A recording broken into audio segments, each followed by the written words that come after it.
안녕하세요. 자동차 보험 강의를 맡은 윤석열 손사입니다. 반갑습니다. 본 강의를 시작하기 앞서가지고, 이제 자동차 보험이 어떤 과목이고, 또 어떻게 대비하고 어떻게 준비해야 하는지, 개괄적으로 잠깐만 설명을 하고 강의하도록 할게요. 일단 자동차 보험은 2차 과목 4교시에 시험을 봅니다. 그래서 뭐 시험을 혹시 공부하시고, 경험 있으신 분들은 아시겠지만, 굉장히 힘든 시간이에요. 그 시간이. 이제 3교시까지 수업을 다 마치고, 쓰는 것 자체가 힘든 시기예요. 그리고, 집중력도 많이 떨어지고, 그래도 어쨌건 뭐, 마지막 시간이다 보니까, 최선을 다해서 모든 수강생들이 다 잘 쓰고, 올해 같은 경우에는 또, 예측 가능한 범위 내에서 시험이 나오다 보니까, 점수가 상대적으로 조금 덜 나온 감이 있긴 합니다. 어쨌건 자동차 보험은 법과 또 보험과 또 여러분들이 공부해야 할 양이 상대적으로 많지는 않지만 반드시 이해가 필요로 한 과목이라 처음에 막 어떤 것들을 한 챕터를 막 외우고 막 집중하기보다는 전체적으로 자동차 보험이라는 건 이거구나. 왜 이렇게 생겨나고 이게 어떻게 적용되고 있구나. 전체적인 그림을 잘 이해하는 게 중요한 과목이에요. 그래서 우리가 이제 학원 자체에서도 커리큘럼을 짤 때,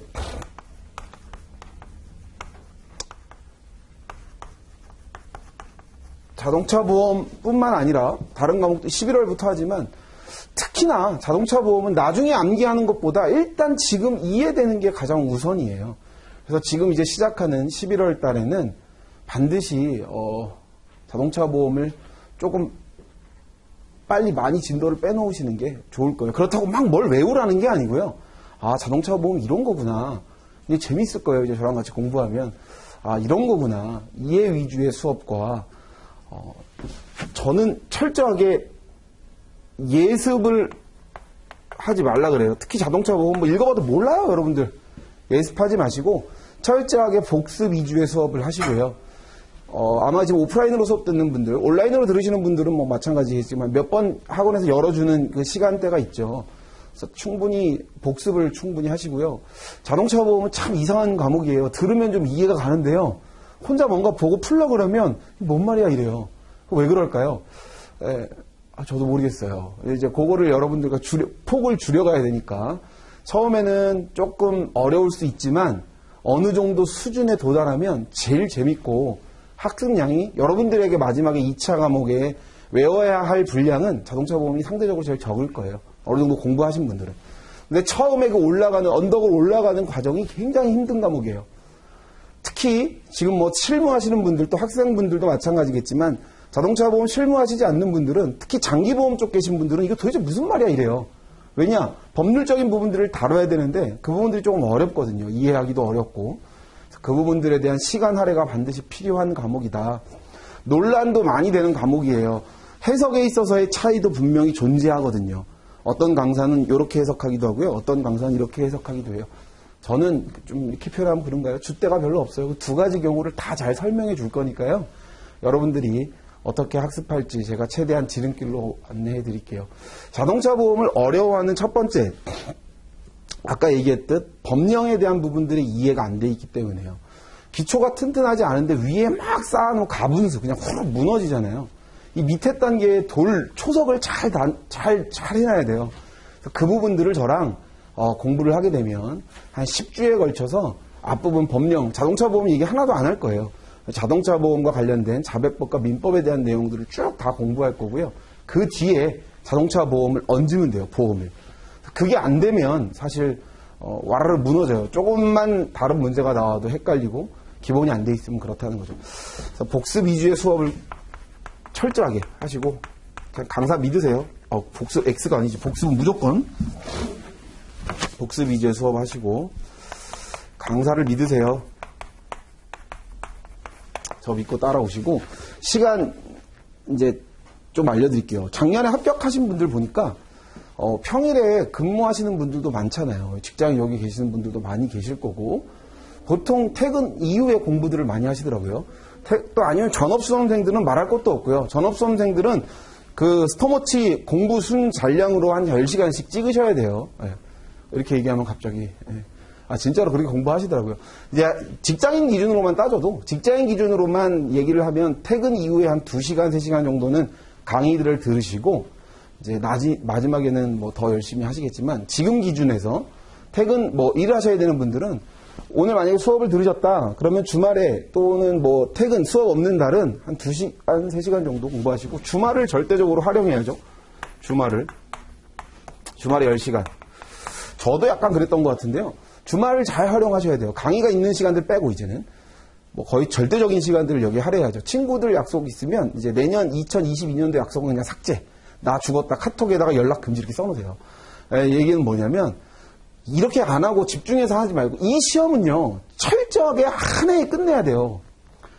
저 11년째 공부하시는 분 봤는데요. 그렇게 할 공부가 아니라니까? 빨리 끝내야 돼. 올해 휴가, 내년에 휴가 가잖아요. 그럼 내후년에 시험 공부 또 해야 돼. 그냥 포기하시고, 예, 집중해가지고 딱 끝내야 돼요. 뭐 동차 합격 어렵다. 물론 어렵죠. 근데 붙는 사람도 있잖아. 그럼 그 사람들 뭐야? 그 사람들 남들보다 더 열심히 했겠죠. 종차 합격 못하는 분들 뭐라 하는 게 아니고, 예, 그러니까 제 생각에는 한 번에 끝낼 수 있단 말이에요. 불가능하지 않단 말이에요. 뭔가 이렇게 약간 나태해지잖아, 사람이. 시간이 지나면. 뭔가 오늘 하루 이해하면 뭔가 만족된 것 같고, 아니에요. 그냥 없어. 합격할 때까지 계속 열심히 하셔야 돼. 주말 다 포기하시고, 제가 처음부터 왜 이렇게 얘기하냐면, 좀 각오가 다잡아질 때, 몸이 그렇게 되면, 한 3번 연락 안 하면 친구들도 연락 안 와요. 예. 요즘에 그렇게 착한 사람들 많지 않아요. 연락 안 하면 안 와. 나도 그랬으니까 집 앞에서 막 문 열어서 성렬아 놀자 그랬는데, 집 앞에 애들이 찾아왔어요. 술 이만큼 와가지고. 다 보내버렸어. 예. 그 정도의 결단과 각오를 가지고. 그러면서도 사람이 좀 가게 되잖아요. 예. 그러니까 절대 막 길게 할 공부는 아니다고 생각해요. 그래서 빨리 끝내셔야 되니까 내년 약속 다 취소하시고 아까 제가 얘기한 대로 주말 시간을 잘 활용하시고요. 자동차 보험 시험 어떻게 나오냐면요. 일단 사례형 문제가 많이 나와요. 그리고 약술 문제. 이건 제가 설명회 때도 한번 설명했었던 것 같은데 계산 문제. 자, 사례 문제가 2년 동안 안 나왔어요. 작년에 사례 문제 나왔다는데 그건 사실 사례 문제 거의 아니에요. 계산 플러스 약술 문제가 접목된 사례였어요. 따라서 아주 우리가 공부하던 사례 문제의 전통적인 유형의 사례 문제가 2년 연속 출제되지 않았어요. 왜 그럴까? 내년엔 그럼 또 안 나올까? 몰라요. 나올지 안 나올지 알 수 없지 뭐. 내가 신이 아니니까. 다만 유형이 조금 바뀌어 있는 건 맞아요. 왜냐면 출제연이 좀 바뀐 것 같아요.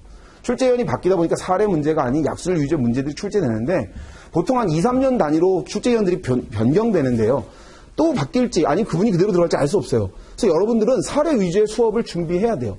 자, 왜 사례 위주로 수업을 준비하자고 하냐면 사례 유형의 문제가 나왔을 때 사례 문제가 나오면 그걸 대비한 사람들은 풀 수 있는데요. 약술과 계산만 가지고 준비하던 사람들은 사례 문제 나오면 전혀 대응을 못해요. 풀어보지 않았으니까 어떻게 쓰는지를 몰라요. 근데 사례 위주로 학습을 저뿐만 아니라 모든 학원이 다 그렇게 강의했을 거예요. 다 사례 위주로 강의를 하는데 사례 위주로 강의를 하면 약술이든 계산이든 다 대비할 수 있어요. 그래서 사례 위주로 강의를 해야 되고 저도 아마 여러분들과 물론 개별적인 약술 문제들을 여러분들하고 대비할 거예요. 준비할 거고 제가 기본 강의 시간 때 올해는 조금 더 디테일하게 뭐 이런 것들을 좀 강조할 건데 그런 거와 논외로 사례 문제는 반드시 준비해야 돼요. 왜냐하면 사례 문제가 나왔을 때 약술과 계산만 준비한 사람들은 절대 쓰지 못하거든요. 자동차 보험은 사례 위주로 학습을 하다 보면 계산이고 약술이도 사실 이거 다 하나예요. 다 하나로 묶여요. 그러니까 사례 위주의 출제가 될지 안 될지 모르지만 우리 학습은 우리 공부는 사례 위주의 수업들로 공부를 할 거예요. 그래서 그게 이해되면 사례 안에 약술이 다 녹여들어 있고 사례 안에 다 계산이 녹여들어져 있어요.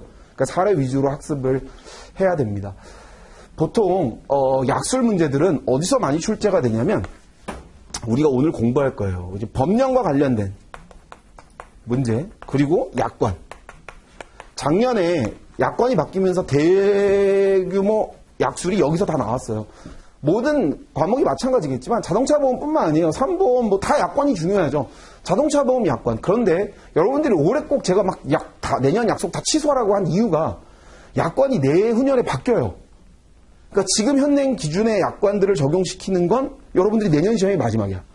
내후년에 자동차 보험 약관이 개정이 될 예정인데 개정이 되면 막 대폭 바뀐단 말이에요.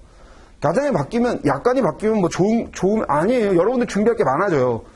더 많아진단 말이에요. 바뀐 것들이. 어려워질 수도 있다고요. 그러니까 내년에 여러분들이 꼭 다 붙었으면 좋겠어요. 그래서 약관이 개정될 수가 있으니까 올해 개정되기 전 약관이 적용되는 마지막 시험일 거란 말이죠. 그러니까 여러분들 약관 그리고 올해 꼭 합격하셨으면 좋겠어요. 약관 위주로 공부를 하셔야 되는데 이거는 제가 순차적으로 지금은 얘기 안 할 거예요.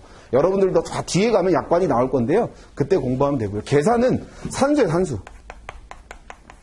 산수 정도. 자기는 사칙연산이 너무 헷갈린다. 더하기 너무 헷갈린다. 이러지 않으면 방식만 알면 푸는 데는 문제 있지 않다. 어렵지 않다.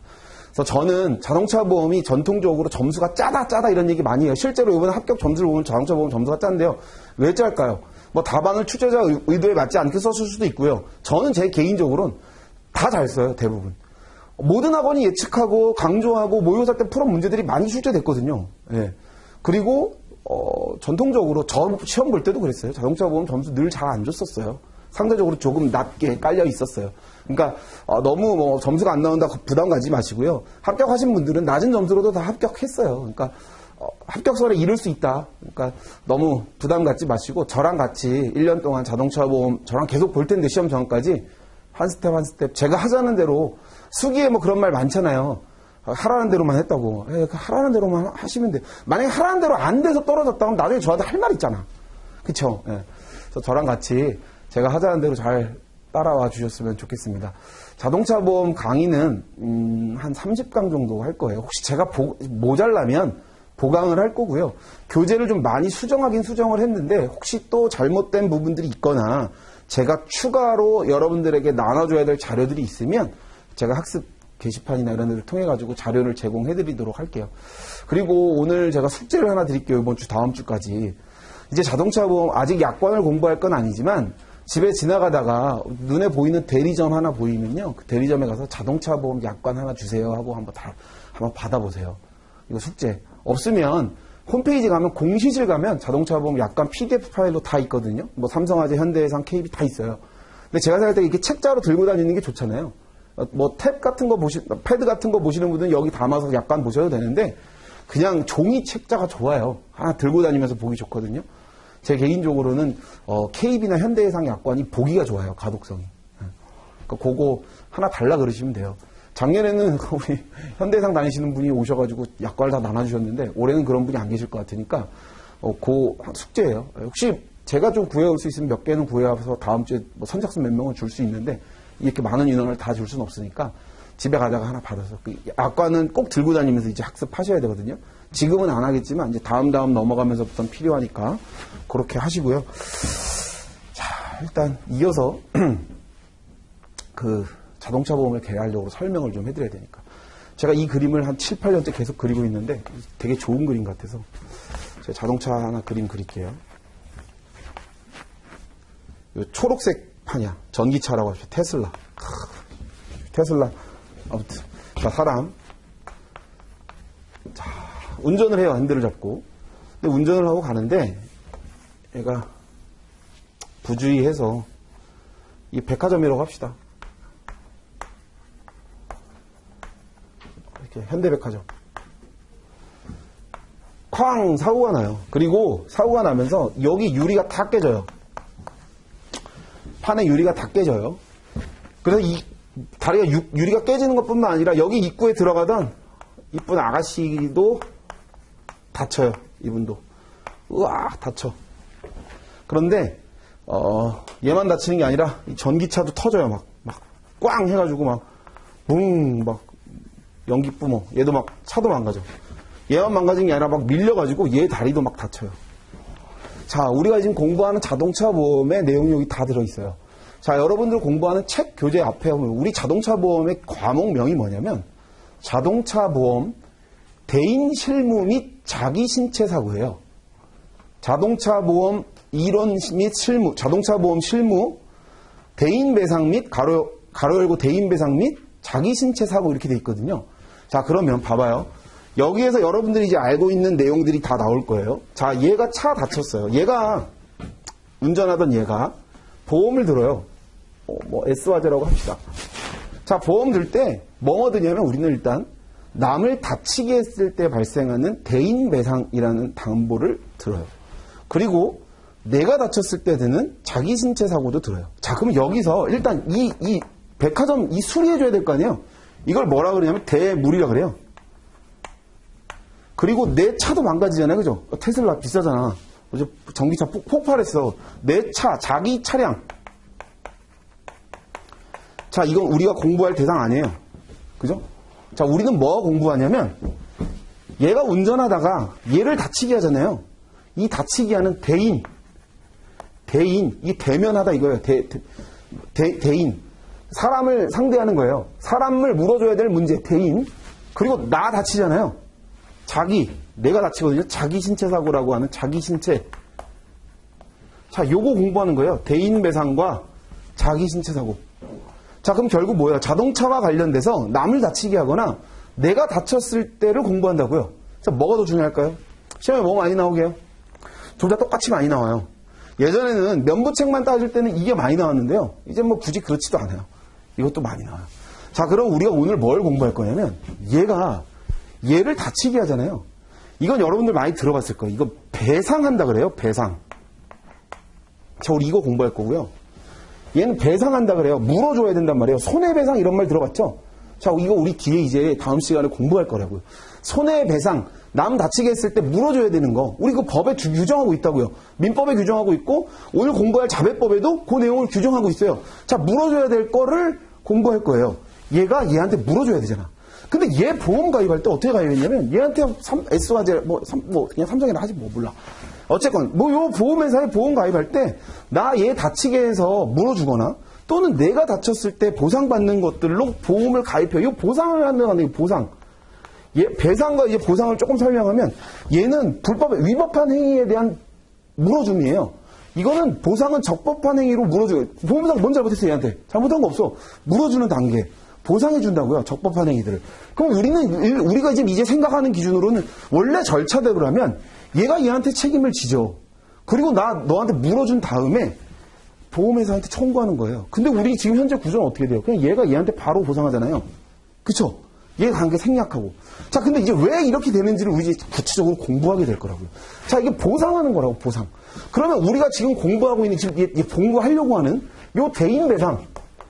우리 자동차 보험은 대인배상 1, 대인배상 2, 두 가지로 나뉘어져 있어요. 그래서 이제 공부할 거고. 자, 그 다음 내가 다쳤잖아요. 자기 신체 사고.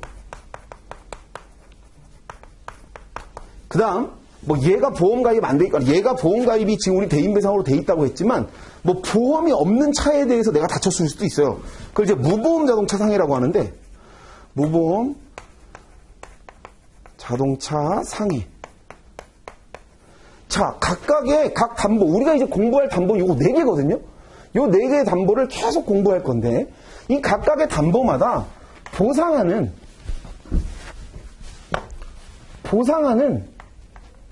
손해, 요건이 있어요. 보상 책임 요건.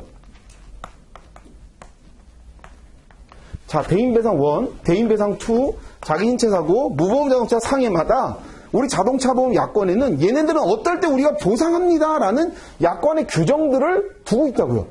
그 약관의 규정이 어떻게 되어 있냐면 대인배상 1은 3조에 두고 있어요.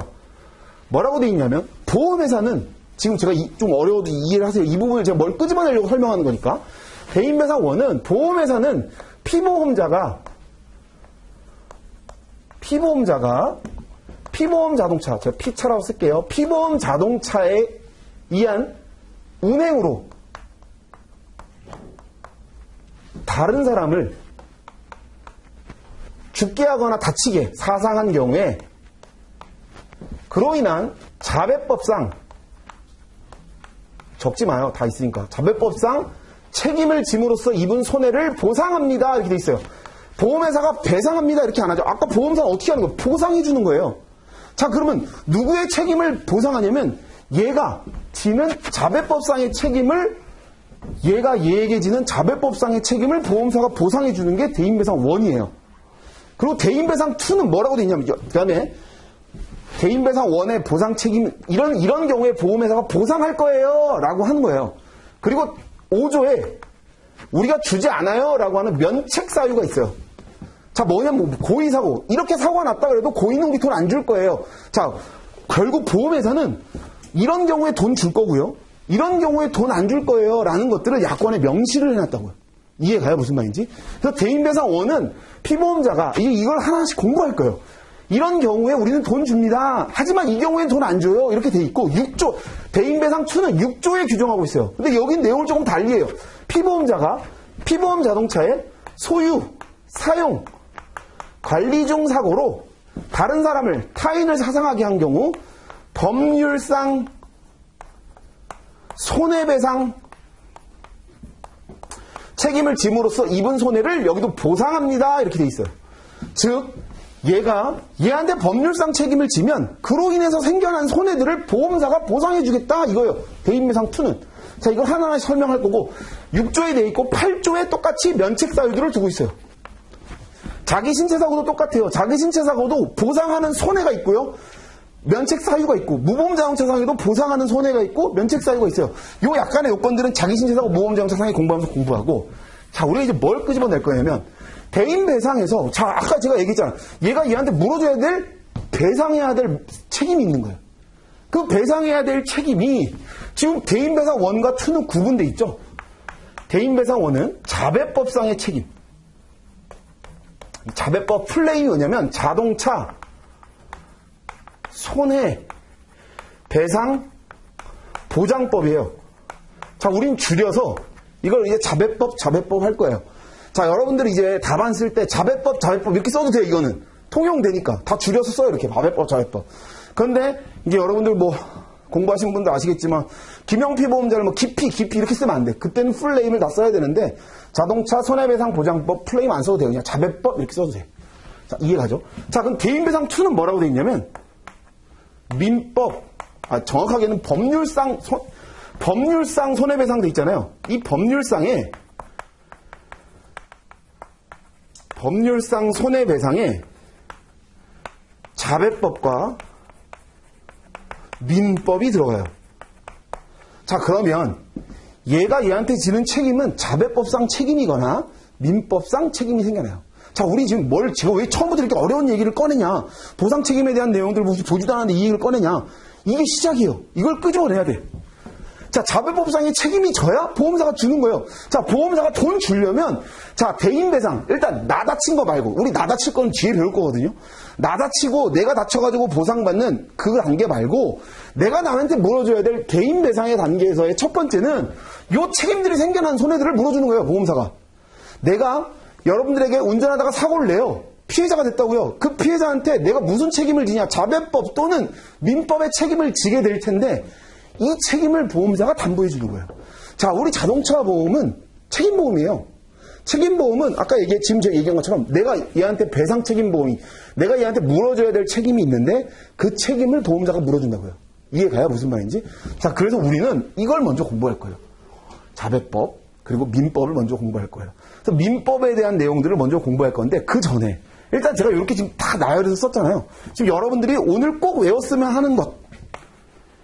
자, 대인배상 1, 2의 보상, 책임, 발생, 요건.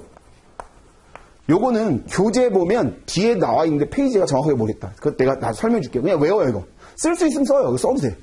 자, 여러분들이 이제 계속 이걸 이 순서대로 우리가 공부할 거거든요. 1. 자, 여기 나와 있는 그대로 피보험자여야 돼요. 책임의 주체가 피보험자.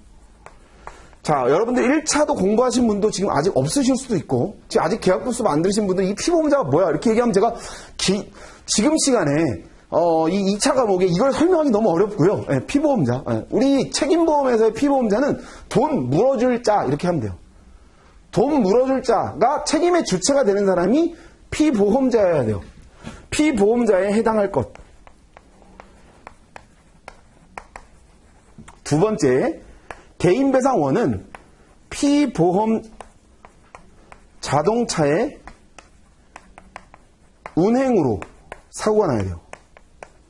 대인배상 2는 피보험 자동차의 소유, 사용, 관리 중 사고여야 돼요. 이거 다 하나하나씩 제가 설명할 거예요, 순차적으로.